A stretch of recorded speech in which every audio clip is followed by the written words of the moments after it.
ரொம்ப புத்திசாலியான ஒரு பையனும் அழகான ஒரு பொண்ணும் இருக்காங்கங்கிற அகங்காரம் எல்லாம் எனக்கு இல்ல. ஆனா குடும்பத்தை பொறுப்பா பாத்துக்கிறவங்கிற திமிரு இவ்வளோ இல்ல என் உடம்பு பூரா இருக்கு. Superiority and inferiority complex mix ஆகி அது கில்ட்டி காம்ப்ளெக்ஸா கன்வெர்ட் ஆகி ஒரு வகையான ஹியூமன் சைக்காலஜி ப்ராப்ளமா மாறினதுக்கு அது பிரேக் போடியா. அது நான் என்ன சொல்ல வரேன்னா நம்ம மாதவனுக்கு எப்படி இந்த மாதிரி ஒரு சம்சாரம் அமைஞ்சாங்கன்னு கேக்குறேன். என்ன சின்ன வயசுல ஸ்டேஜ்ல ஆடுறதுக்கு நடிக்கிறதுக்கெல்லாம் கூப்பிட்டுருக்காங்க.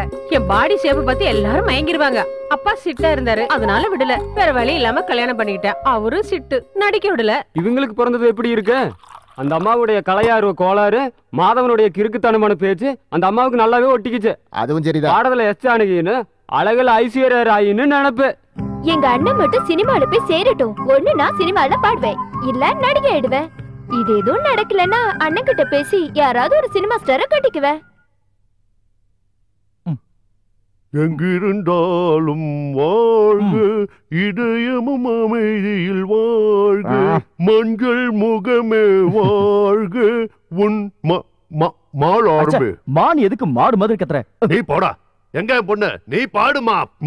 மாமா உன் பொண்ணு கொடு, ஆமா சொல்லிக் கொடு, இது சாமி போட்டு முடிச்சி, அதுதான்டா மூணு முடிச்சி. சி அதுதானே. சின்ன சின்ன ஆசை சிறகடிக்கும் ஆசை, முத்து முத்து ஆசை, முதிர்ந்து விட்ட ஆசை. தூ நீ பாடு. தூ தூ. துன் போனால் துளை காற்றே, தன் பார்த்தால் காதல் காற்றே, தும் தும் தும்.